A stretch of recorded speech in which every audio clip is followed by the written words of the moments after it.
হুজুগে বাঙাল এই শব্দটা বাংলাদেশের জন্য খুব পুরনো একটা বিষয়। আমরা যে কোনো বিষয়ে আসলে আহ, একটা বিষয় সামনে এসেছে, তো এটার পিছনেই আমরা দৌড়াচ্ছি। আসলে সত্য মিথ্যার বিষয়টা খুব একটা খুঁজতে চাই না। একজন বলেছে আর শুরু হয়েছে। বিশেষ করে এখন ফেসবুক কেন্দ্রিক এই অপপ্রচার অনেক বেড়েছে। আসলে রোধ করা যাচ্ছে না, রোধের কৌশলটাও সম্ভবত নেই। তো আমি যে বিষয়টা আজকে সামনে আনতে চাই, যে রাসেলস ভাইপার যে সাপ, এই সাপের আতঙ্ক যেভাবে ছড়ানো হয়েছে, ফেসবুকে ছড়ানো হচ্ছে, ইউটিউব এবং গণমাধ্যম, ফেসবুক সহ বিভিন্ন সামাজিক যোগাযোগ মাধ্যমে যেভাবে ছড়ানো হচ্ছে আতঙ্ক, তাতে করে আমি বিপর্যয়, সাপের নাশ, একসময় উপকারী সাপগুলো আমরা হারাতে বসবো। অলরেডি বিভিন্ন জায়গাতে পরিবেশের ভারসাম্য রক্ষা করে চলেছে যেসব সাপ, সেগুলো বিনাশ হতে চলেছে। অনেকে হত্যা করছেন, মেরে ফেলছেন। এটা অত্যন্ত আমাদের জন্য দুঃখজনক এবং আমাদের পরবর্তী প্রজন্মের জন্য এটা সমস্যার কারণ বলে মনে করি। এই যে রাসেলস ভাইপার সাপের কথা বলা হচ্ছে, এটা কিন্তু নতুন কোনো সাপ নয়। এটা বহু আগের পুরনো সাপ, চন্দ্রবোড়া নামে পরিচিত। এখন এই রাসেলস ভাইপার বলে ব্যাপক প্রচারণা হচ্ছে এবং বিষক্রিয়ায় এত বিষক্রিয়া, সর্বোচ্চ বিষক্রিয়া নাকি এই সাপের। এই তথ্যগুলো সঠিক নয়, কিন্তু আমরা সাপ বিশেষজ্ঞদের যে তথ্য দেখেছি আন্তর্জাতিক জার্নালে, সেটা 30টা বিষাক্ত সাপের তালিকায় কিন্তু এই সাপের নাম নেই, চন্দ্রবোড়ার নাম নেই। সাপে মৃত্যুর খবর পাচ্ছি আমরা, এ কথাগুলি কিন্তু সত্য কথা। ধানের মৌসুমে কিন্তু সাপে কাটা প্রবণতা বাড়ে এবং মৃত্যুর বিষয়টা বাড়ে, এটা কিন্তু সত্য কথা। এদেশে যত মৃত্যু হয়, মানে বছরে আমরা যেতটুকু আমরা জেনেছি, সেটা প্রায় 4 লাখের উপরে, 4 লাখের উপর মানুষকে সাপে কাটে। নদীমাতৃক দেশ, সাপ তো থাকবেই। ঝোপঝাড় আছে, নদী আছে, খাল বিল আছে, সেখানে কিন্তু সাপ থাকবে, এটাই স্বাভাবিক কথা। সাপে মানুষকে কাটবে, এটাও স্বাভাবিক। সাপে কাটে প্রায় 4 লাখ কয়েক হাজার মানুষকে। তার মধ্যে প্রতি বছর একটা অ্যাভারেজ হিসাব মতে 4,000-এর মতো মানুষের মৃত্যু হয় একটা সময়। এটা ইদানিং বেড়েছে, এটা 2-1 বছরে সেটা আরও বেড়েছে, সেটা 6-7 হাজার মৃত্যুর সংখ্যা হয়েছে।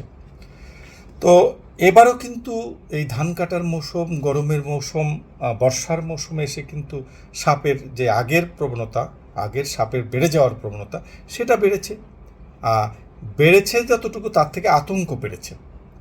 খুবই ন্যাক্কারজনক ঘটনা যে কিছু মানুষ ফেসবুকে এমনভাবে প্রচার করছেন বিষয়টা, যেন একেবারে ঘরের ভিতরে সাপ চলে আসছে সব। টয়লেটের ভিতরে, হাইকমোডের ভিতরে দেখানো হচ্ছে। তাতে কি হচ্ছে, শিশুরা রোগাক্রান্ত হয়ে যাবে আতঙ্কে। বিশেষ করে নারীরা খুব ভয় পাচ্ছেন, শিশুরা খুব ভয় পাচ্ছেন, ওয়াশরুমে যেতে পর্যন্ত ভয় পাচ্ছেন। তো এরকম পরিস্থিতি কি হয়েছে? আসলে এরকম পরিস্থিতি কিন্তু হয়নি। সাপে কাটার, সব জায়গায় সাপে কাটবে এরকম না। সাপের বিষয়টা, বিষাক্ত সাপের বিষয়টা কিন্তু সামনে আসে ঠিকই। ভয়ের বিষয় রয়েছে, সতর্ক থাকতে হবে। একটা সিজন ওয়াইজ মানে সেটা সতর্ক থাকতে হবে। ঝোপঝাড় আছে এমন জায়গায় সাপ যাতে না আসে, সেটার ব্যবস্থা রয়েছে, সেগুলো সেই ব্যবস্থা অবলম্বন করবেন। আমরা যতটা জানি, বিশেষ করে বন বিভাগের, আমার এক বন্ধু উচ্চপদস্থ বন বিভাগের এক কর্মকর্তা কিছুক্ষণ আগে বলছিলেন যে আসলে বাংলাদেশের যত সাপ রয়েছে তার মধ্যে 85% সাপ কিন্তু বিষধর নয়। এটা ক্ষতির কোনো কারণ নেই। তাহলে কি হচ্ছে, যে আমরা আসলে এই আতঙ্ক ছড়িয়ে বিষ নেই এমন সাপগুলো মেরে ফেলছি। পরিবেশের ভারসাম্য নষ্ট হচ্ছে তাতে করে। আপনাদের কাছে বিনীত অনুরোধ থাকবে, আপনারা সাপ নিয়ে এভাবে অপপ্রচার করবেন না। সাপ নিয়ে সতর্ক থাকতে বলুন, সেটা ঠিক আছে, আমরাও সতর্ক থাকার কথা বলছি, কিন্তু সাপ নিয়ে যে পরিস্থিতি ফেসবুক ইউটিউব কেন্দ্রিক সামাজিক যোগাযোগ মাধ্যম কেন্দ্রিক করা হয়েছে সেটা খুবই ন্যাক্কারজনক। সেটা যেন না হয়। শুধু বাংলাদেশে আসলে হুজুগে বাঙাল শুরুতেই বলেছিলাম, বাংলাদেশে হুজুগটা খুব রয়েছে। সব কিছু কোনো কিছু শুরু হয়েছে, তার পিছনে ছুটছি তো ছুটছি, সেই বিষয়টা একেবারে শেষ না করা পর্যন্ত, একেবারে সত্য মিথ্যা বাড়িয়ে কমিয়ে আমরা অনেক কিছু এটা করছি, এগুলো ঠিক না। যেটা বাস্তবতার সাথে মিল রেখেই কিন্তু আমাদের কথা বলতে হবে। ইদানিং দুর্নীতির কথা বলা হচ্ছে, দুর্নীতি হয়েছে দেশে, এটা কিন্তু সত্য কথা, কিন্তু কোনো ব্যক্তিকেন্দ্রিক দুর্নীতি এতভাবে নিয়ে আসা হচ্ছে যেন আর কেউ দুর্নীতি করছে না। আসলে মাঠ পর্যায়গুলোতে দেখুন যে শুধু কি সরকারের লোকজন দুর্নীতির সাথে যুক্ত, মাদক ব্যবসায়ীরা, যারা পাতি নেতা, সিসকে নেতা, কত নেতা রয়েছে মাঠ পর্যায়ে, তাদের কিন্তু কি আনছিল, তারা খেতে পেত পায় না এমন মানুষজন কোটি কোটি টাকার মালিক, শত কোটি টাকার মালিক হয়েছে অনেক মানুষ। তো তাদেরও কিন্তু সামনে নিয়ে আসতে হবে। দুর্নীতি শুধু কর্মকর্তাদেরকে ধরলে হবে না, সব জায়গায়, রাজনীতির জায়গা, প্রশাসনের জায়গা, সাধারণ মানুষের জায়গা, যেখানেই দুর্নীতি হবে সেখানেই তাদেরকে আইনের আওতায় নিয়ে আসতে হবে। আর সবচেয়ে বড় কথা হচ্ছে, আমরা সারা বিশ্বে কিন্তু একটা মন্দা ভাব চলছে। আমার লন্ডনের কুইন এলিজাবেথে কর্মরত ছেলেটা বলছিল যে বাবা, লন্ডনে কিন্তু প্রচুর দাম বেড়েছে, সব কিছুর দাম গা লাগে এমন অবস্থা রয়েছে। তো আমাদের দেশেও কিন্তু অনেক দাম বেড়েছে, সেই বাড়াটার যেই ব্যাপারটা মাত্রাতিরিক্ত বেড়েছে। আমাদের যতটা বাড়ার কথা তো, কিন্তু তার চেয়ে বেশি বেড়েছে কেন? সিন্ডিকেটের কারণে, এই দুর্নীতিগ্রস্ত মানুষের কারণে, এই অসৎ মানুষের কারণে। সেই সব জায়গাগুলোতে আমাদের হাত দিতে হবে।